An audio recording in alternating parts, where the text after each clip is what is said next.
Good afternoon. Today is September 3rd. It is 5 o'clock p.m. This is the Livingston Parish Ordinance Committee. We're going to start off with the pledge, and then we're going to go into prayer. So if y'all would stand.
Okay, we are gonna go into your cell phones. Please silence all cell phones.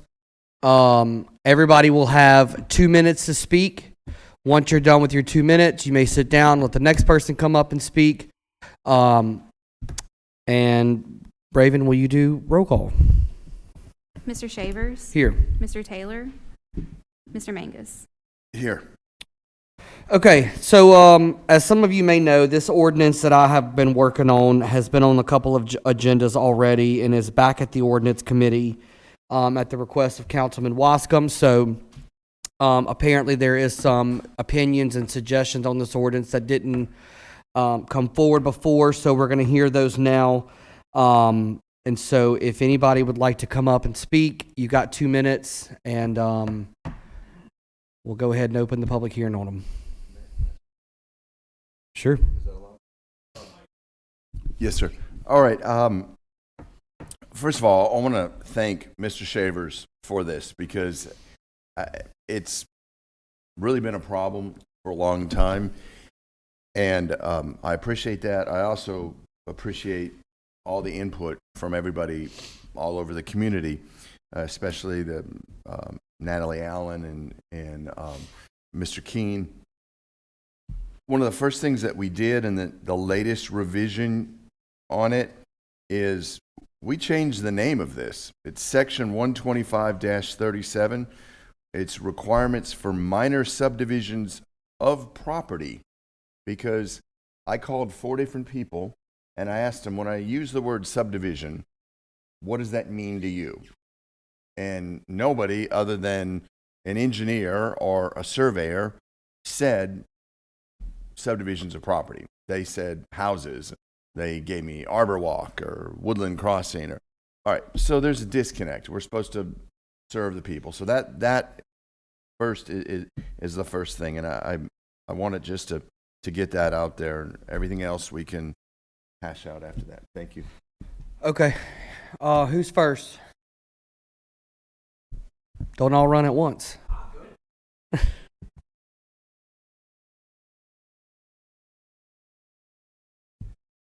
Can you hear me now? All right. So I got they sent Miss Sandy has sent me a copy, and I was just a bit confused. So this is the copy she had emailed me. On the second page, section 8, we talk about 3 lots, 6 lots. Then when you go down to 9, they talk about 7 lots. Then when you go to A of 9, you're talking about 6 lots. So I was a bit confused how many lots we talking about. So that was That's something that I Okay. will, that was a suggestion from the planning commission. Yeah, yeah, again, I mean, it was very confusing when I read through it. And then the only other comment I have right now is on, if you look at section, 2, it talks about, the flood protection and mitigation requirements. So as you all know, we've getting back in the CRS program. We've done a lot of work to get those CRS points. And I just want to make sure we don't go backwards. So some of the things that I think we need to make sure that one of the main requirements that the floodplain coordinators we talked about is in the the CFR, the federal guidelines from FEMA. There's one requirement that they have for 5 acres or more. So for 5 acres or more, basically the proposal needs to include the base flood elevation data. So I think there's nothing in here that makes that requirement. So on a subdivision of property, I think we just need to make sure we define that 5 acres, that we get those base flood elevations, just to make sure we capture that data. I'll have Raven Okay. write that down. Thank you. Thank you, Mr. Dugas. Who's next?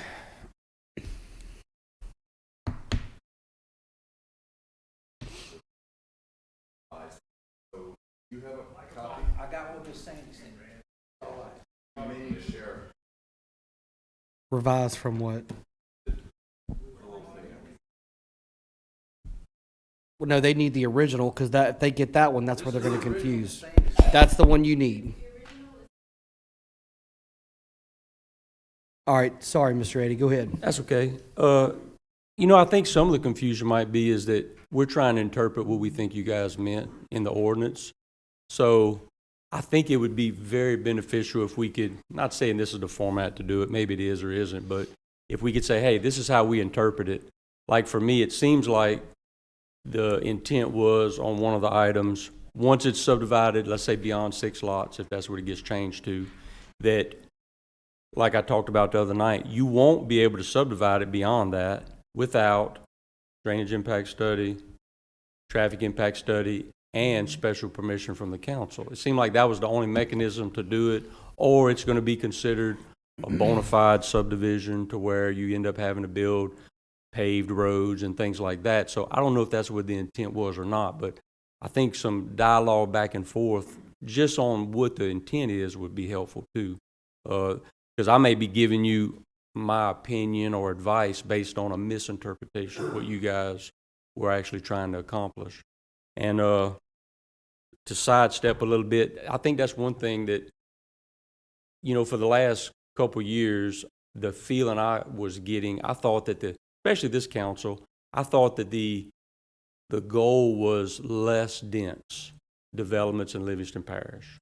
So in my mind, I'm thinking that you want to, maybe it's a poor choice of words, but discourage trying to stuff the maximum number of 50 by 120 foot lots on a piece of property and encourage large lot and acreage subdivisions, which the minor resub is the best mechanism to do that. So, it to me, being negative, it seems like we'd be trying to discourage that when I would think we would want to encourage that. And like I talked about the other night, I know there are people that take advantage of that. They go find a tract, they subdivide it into the maximum number of lots, smallest that they can, and be legal within the code, and they sell them, and they move on, and they do that. And maybe, I don't want to be the one to say that, we ought to try to discourage that, because I'm not sure we should, but maybe that is the opinion of some people. We try to discourage that. But what I'm asking, guys, is let's not do that at the and hurt the majority, because the majority of the people that want to do a resub is for the reason I talked about the other night. Maybe it's an older couple. The only wealth they have is that 40 acres they own. And it could be a couple of reasons. Maybe they want to take 10 acres and 10 acres, give one to their son, one to their daughter. You don't want to make those people spend $30,000 to do that. I know that's not your intent. So we need to make a mechanism to allow that to happen. Can you email your suggestions to our clerks? I already have. Perfect. Yeah, I We'll emailed take a look it at 'em. yesterday. Thank you. So I know you guys don't want to discourage that. At least I don't think you do. And then, you know, there's other examples, like my grandmother's 89 years old. Now, she does have enough money in the bank. She won't have to do this. But there are a lot of older people that them or their parents purchased property when it was cheap. And that's the only wealth they have. And, you know, the older you get, the more health care you need, the more things you need. And, you know, where one of the options to those guys, to those older people, might have been to subdivide out a couple of tracts and sell them so that they could generate enough revenue to take care of them until they're no longer here. And I don't think the intent is to prevent that. I'll explain to you my intent. My intent behind this was because there was a loophole that's being used, and I'm sure you're very well aware of it, where developers and individuals are buying property and applying for a minor resub at 9 lots, and then they wait 2 years. The average time to build 9 homes is 2 years. I've looked that up. Is the average length of time is 2 years. So by the time they get building their 9, they go to the planning department and they apply for another 9. And then they wait 2 years and they apply another 9. And that's what's happening. And right now at the planning department, hold on, is Scooter Keene, how many do you have? How many applications? Total. Since this minor resub has been even talked about, 41 applications have been applied for a minor resub. So there's obviously a hot commodity, and developers and individuals are knowing that there's a loophole, and they know that they can get by with doing this. Gravity Drainage is struggling. I mean, they can't keep up with these minor resubs that are popping up, and right now they've got 41 applications.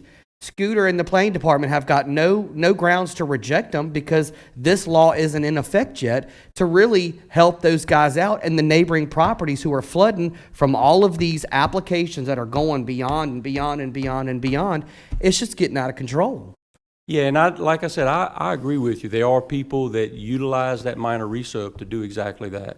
And I think that the reason there's 41 of them there is because of this proposed ordinance. I mean, Absolutely. to be honest with you, it's not 41 every month, is it, Scooter?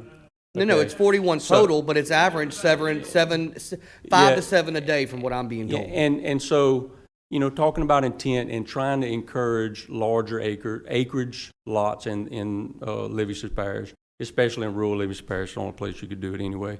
But you know, we could look at that and see how many tracts are created a year. If you're creating 100 or 150 large 1, 2, 5, 10 acre tracts every year, I don't see that as being a bad thing. But You know what I'm saying? This Ryan? this ordinance doesn't have anything to do with the density. This is only based off of the parent tract and the original 6. That the zoning takes care of the density. This is only to say when you go to apply for, if you got 100 acres and you want to say, I want to build 5 homes on there, great. That first 5 is free. It's on us. You ain't got to pay nothing. You just got to, you know, apply for your permits and all that stuff. But you don't have to pay for those studies. But anybody that comes in and says, well, I want to develop an additional 6, well, you got to start paying for those studies. We got to know where the water's going. But for a developer that his intent is to buy them and create as many 9-lot resubs as he can, and how do we separate that from everybody else? I don't know, and that's what I want us to discuss about how we potentially And do I'm that. willing to, and I told this to John. Because what I'm talking about, Ryan, is when you have let's say this ordinance passed last Thursday. Next week, I buy a 50-acre tract that is one of 6 that was resubbed and approved. You mean 10 years later, I can't cut out an acre for my son because I wouldn't be able to under the So ordinance. let me ask you this. What is couldn't the cut- number of lots that's feasible for you and your example that would say, I don't have to pay for anything? It's not a number of and it's not that you're not paying for anything. You're paying for the Well, you know what I mean. $5,000 resub. You know what I mean, the and you might drainage be paying studies. for a $1,000 drainage analysis instead of a $15,000 drainage impact study. So tell me- But I think at the time period, Ryan, is a better tool. Okay, I think it's 24 months now. I'm not saying do this, but consider to try to prevent the thing that you don't want. Make it 5 years. Gotta I wait tried five- that gotta and wait- they turned me down. Well, I'm just bringing it up. and as I an understand. example. You know what I'm And I think saying? Scooter and I talked about that suggestion. Even if you cut it from 9 to 6, you know, that's going to handle the majority of the resubs, okay, to be honest with you. There's the people that are taking a tract and subdividing into 9 parts, it probably is because they're intending to sell them. Not saying that's a bad thing, but I think the timing between resubs is a better tool, because somebody that's going to buy a piece of property and wait 5 years before he can re-subdivide it, his intent is not to get rich on it, I can tell you, because you might not live 5 years. You had a okay? question? Well, here's the thing. We get into the term of arbitrary, and 3, 5, 7, any building, any disturbing of land, building a foundation, base flood elevation, 2 feet, any of that is going to affect drainage. So what doesn't affect drainage is a survey of imaginary lines on a digital screen. So what I looked into, and Anthony Vaselli of McLean Taylor told me about it, was the city of Hammond and what they require. And then I found that Youngsville and some other places do this. And what they have is that they're not worried about the subdivision of property. They say that anytime a permit gets pulled, you have to have existing ground drainage structures, ditches, and proposed water runoff for any new construction. Now, that doesn't have to cost $15,000. And the more that are done, the cheaper it becomes. It's an economy of scale. So if I want to build a garage on my property, I would be subjected to that. That's right. And see, Then we know where the water goes. Only thing that would be required of the subdivision of property would be a look at LiDAR, FEMA maps, things like that, which is not very expensive. that's right. It's And when you build. that's right. And like we was talking about, John, I think you could take it even a step further when you have and leave it at you could develop some criteria for the staff and your review engineers to look at when there's a resub that could potentially complicate drainage. You can look at the LiDAR, see the natural drainage ways of the flow of drainage for that property, and you could require them to dedicate some drainage servitudes at that time, which would even further help that and further prevent one neighbor from potentially blocking the drainage for another. Let's be honest. What percentage of private roads eventually become parish roads? I'd say it's higher than that, but at least 50%. I would say it's probably higher. So eventually somebody's going to get around and get enough clout to say they want it blacktopped or whatever. So let's require it now. We can't do the row for various reasons, but do the, what do you want, 80? Make them dedicate a 60-foot servitude of passage so that Absolutely. it could be turned into a 60-foot right-of-way? That's what you're If saying? it's in a gravity drainage district, let them sign off on that. Okay, let them see where it's going. Let that servitude be there and the setback, and have it ready if it ever goes that way. Okay. All right. Well, Mr. Eddie, we've got your suggestions. Raven's got them, and I'll take a look at them this afternoon. All right. Anybody else?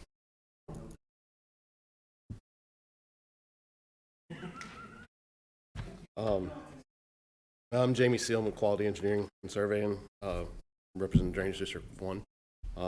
And we were one of the groups that really kind of spoke out against this to begin with. We work with Drainage District 1, Drainage District 2. We found some developments that were happening, minor lots, or minor resubs that were being developed within the drainage districts that were going to result in some problems later down the road. We understand that when you look at all these, what's proposed here, and the changes that have already been made since January of this year, with the floodplain ordinance that the parish passed, being able to get back into the community rating system, and those requirements, all those things contribute to improving the situation that we have. This ordinance absolutely goes a long way to help preserving those things as well. And I think you need all those things. And there's definitely other things that have to be included whenever we implement this ordinance or some variation of this ordinance. One of the biggest things that we see is areas that are developed that do not have any type of defined lateral, okay? Whenever we come across a development where it's not a named lateral, we can name it a lateral, then taxpayers have to start paying maintenance and operations in that channel. If drainage district start going in there and start working on it. At which point we've got to figure out how to identify it. We got to prevent that from being a burden to the taxpayers in the future. Did you put that did you give that to Erin, that suggestion in that list that she gave me? We did. We absolutely Okay. did. One of the I've got those. Yes, sir. That is one in still in here is blue text. So I guess that's going to stay, which is huge because as it stands right now, if anybody turns in any type of resub, the individual property owner is not responsible for any type of review associated with that. And this ordinance allows for that to now be borne by the person that's trying to develop that piece of property. So that's a huge component of this. Another part of it is with the floodplain ordinance that was passed previously by this council. In order to be able to get into the CRS, one of the benefits, one of the additions that was made to our floodplain ordinance was the addition of a fill mitigation component, which is going to require any development that's happening within the special flood hazard area to have some type of an analysis related to fill. Okay. That's what's going to prevent things like what we see within the drainage district. This, I don't know if you can see this real well, but this is actually a slough, a natural slough. It's not a named channel. It's not anything that would have caught anybody's attention because it's natural. Who's going to build in that, right? This area right here was identified for development back in the 2000s, early 2000s. Okay, we didn't have this LIDAR. This wasn't readily available. This is information that's come within the last 20 years for us, since after 2005, later, okay? And at that point, we had a foot variation, anywhere up to 3 feet variation. Only within the last 10 years have we gotten any better than that, okay? And we spent a lot of money to get that. Well, when you look at that site today, this is it. This property right here was able to go out there and develop. That plat was approved way prior to any of us being involved with this. Is that the one that's built up like 8 feet or something? No, this one isn't.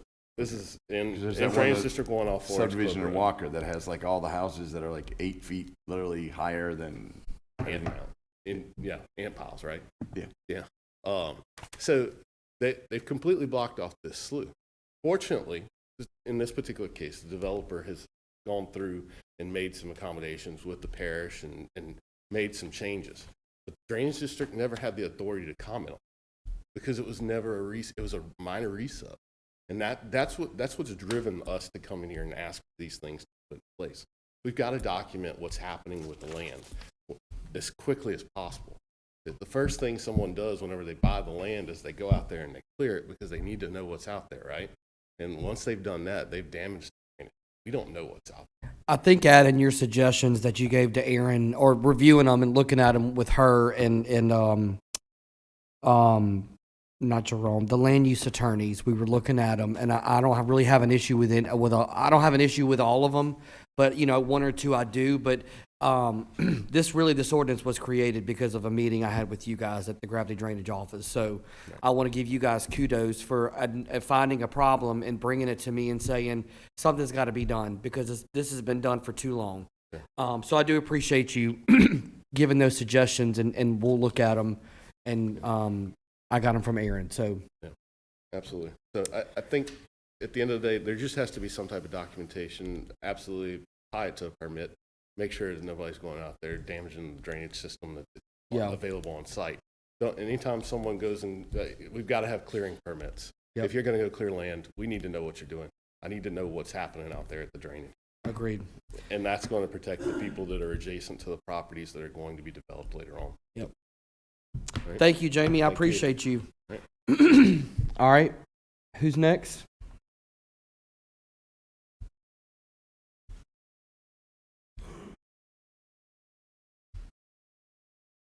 Thank you for revisiting this, Ryan. I know this is you're super passionate about it, and you should be. You know, Mr. Seal was talking about that in the gravity drainage district. They're already reviewing all the resub. In a lot of the areas of the parish, we don't have gravity drainage districts. So we do need to see what's going on. But $30,000 worth of studies aren't warranted. Eddie took most of my talking points. I think he did a good job. But one thing he didn't bring up was if somebody owns 3-4 acre tract that was part of this original 6-lot resub, and they go to build a house, most banks don't lend on anything over an acre, possibly 2 acres. So if they need to do a resub to build a house, now they're doing $30,000-$40,000 worth of studies to build a house on their original 3-acre parcel. That's just another instance that this ordinance, the way it's written, would hamper citizens of the parish.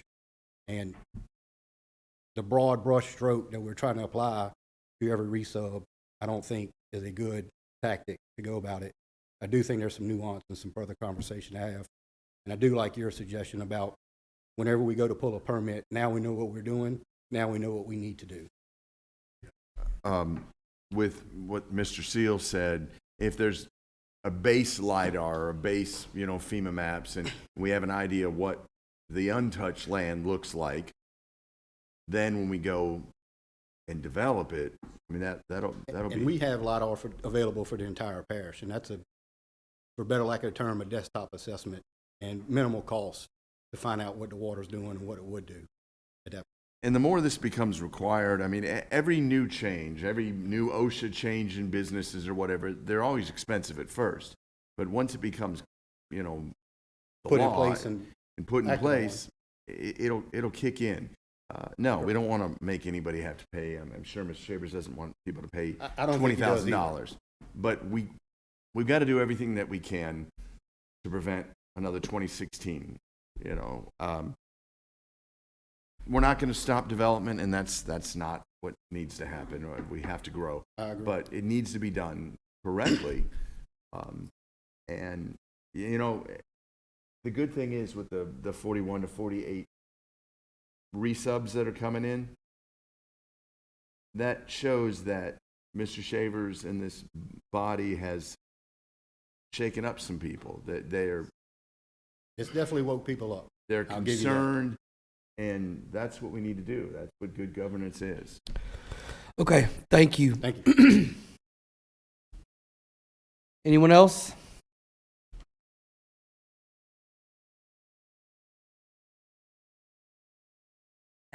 Melissa Jones, 32738 Mangum Chapel Road. We have 60 acres. My older son just bought 13 that ties into that, and eventually my husband will inherit. The only thing that I don't want to come up with later on, I have younger children, 3 per se. We have planted pine timber. We have a farm. We have ag.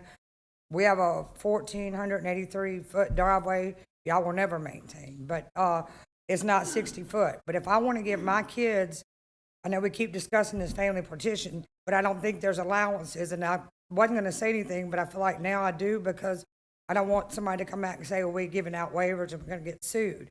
But y'all not allowing, so like our 60 acres, my kids would probably just want to build within reason, a certain amount with, within, a corner of the property, kind of like how we do it now, to keep the timber and to keep for our cows and stuff. So I don't know if that's going to fall with a family partition, or if this is going to change things altogether with that as well. I know with zoning, they put me, I think they have to have 2 or 3 acres per, to be able to subdivide it at all. But What are you zoned, man? I think I'm ag. I think Yeah, 3 ag, yeah. acres, right? Okay. Yeah, so zoning and a minor resub are 2 totally different things. The minor resub application will dictate what they can build there. So I don't know The if zoning, the zoning will will. dictate what your acreage will be and all that. So I don't know if that answers your question or. Well, I'm just asking, even with when any of it, if it falls, is it ever gonna fall back to a family partition? Is y'all gonna make that a separate section, or if this, just say if it qualified for family, you know, like, if a family had to redivide or whatever, is that gonna still qualify? I see what you're saying. So you're saying beyond the parent, like if something So if happens. I don't want to give my kids all, like, split it up 3 ways right now and give them all, you know, all of it, and I just want, maybe I want to allow for them to, I think that, you know, it's a service to the community. We have drainage, we have a canal running through there.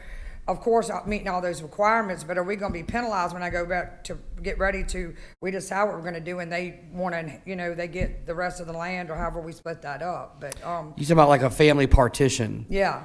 I don't know if we have that in place.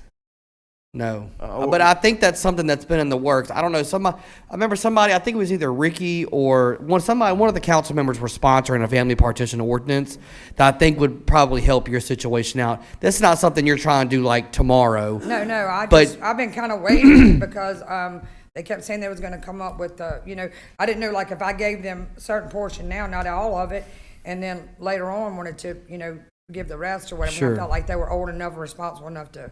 No, I to understand what handle you're it, saying. You know, I think that's something to consider for sure. okay. Yeah, for sure.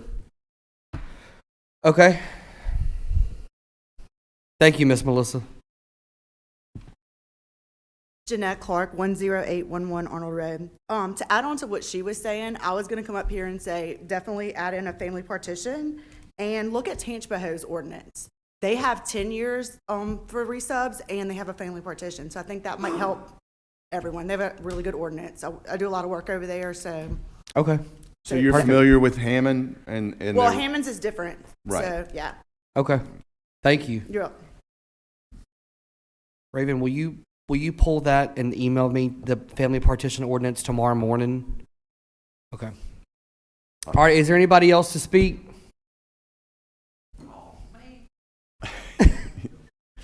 See Billy Taylor? Yeah, I see that. You're on the wrong mic, Billy. You're supposed to be. Yeah, I'm wrong, Billy Taylor. Get in trouble for that a lot. No, thanks. First of all, thanks for you guys for just taking a lot of input. It sounds like you've got a list of input that hadn't even made it to our page yet, so I'm looking forward to seeing that before you guys again. Just really trying to clarify a couple of things. You know, I kind of echo a lot of things everybody said. So the 6 lots, the way the ordinance is written and interpreted right now, just say you divide 6 tracts of land, maybe they're all 100 acres, and after 2 years, the count for each lot starts over. Is that still the same here? Yeah. So like you said, if they subdivided 6 times, and then they do it again in 2 years, and they want to subdivide again, or just say another 6, that is no longer the parent tract. So it doesn't automatically start over. And you're saying, so if they want to divide it again, that's when all these studies come into effect? Correct. Okay, so that was the clear, but they're able to do it as long as they do this work. Correct. I got you. Thank you for the clarification, because there was a little confusion on that. But yeah, no, I echo the same thing. Just, we got majority of people who come in our office, they're not trying to develop, and they're just trying to divide their land, and a lot of it, people are elderly and they have trouble affording the survey, and sometimes they have to save up several months, and just adding some costs, so we'll make sure that we look at that and use some readily available information like y'all are discussing. I've got a client that got wealth in land, like y'all are saying, and they break off tracts of land and sell probably one a year to pay their medical bills and buy their medicine. So it just sounds like y'all are considering all that. We appreciate that.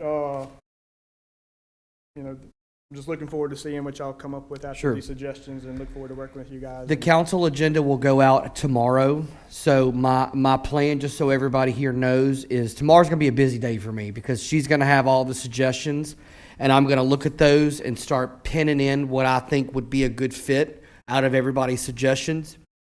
If you feel like you guys have something that you want to add to it, or you feel like there's a suggestion or something needs to be changed, or you don't like the verbiage or something, Raven's email, she can give you that after the ordinance meeting. You got to get it to her, what do you say, Raven, tomorrow morning by 9, 10? let's say tomorrow by 9 a.m., that would be the time to email Raven your suggestions for this ordinance. So that gives me time tomorrow to start giving her what I'd like to see in it.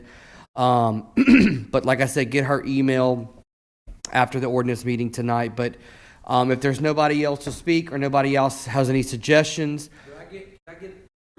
Robert, absolutely. I did, well, they made me think about something. So one of the things that we also discussed was if you've got a large tract of land and you start subdividing it, some of the issues we have on a parish level is the utilities. So that may be something to consider requiring. How are you going to get electric? How are you going to get sewer? How are you going to get water? Because the electric company, they tell me all the time, somebody goes buys a 10 acres and they come to them and it takes them, they got to run a whole new line. Right. So that may be also be a good criteria to put in there. Again, somebody that's just trying to subdivide it, they don't need electricity. Right. So that, it's not an issue, but a developer, what I'm saying, like you're talking about, that would put a fire under him to have to get that done. So, understood. Okay. all right. All righty. Okay. All right. Well, I do appreciate everybody coming out tonight. We are going to adjourn.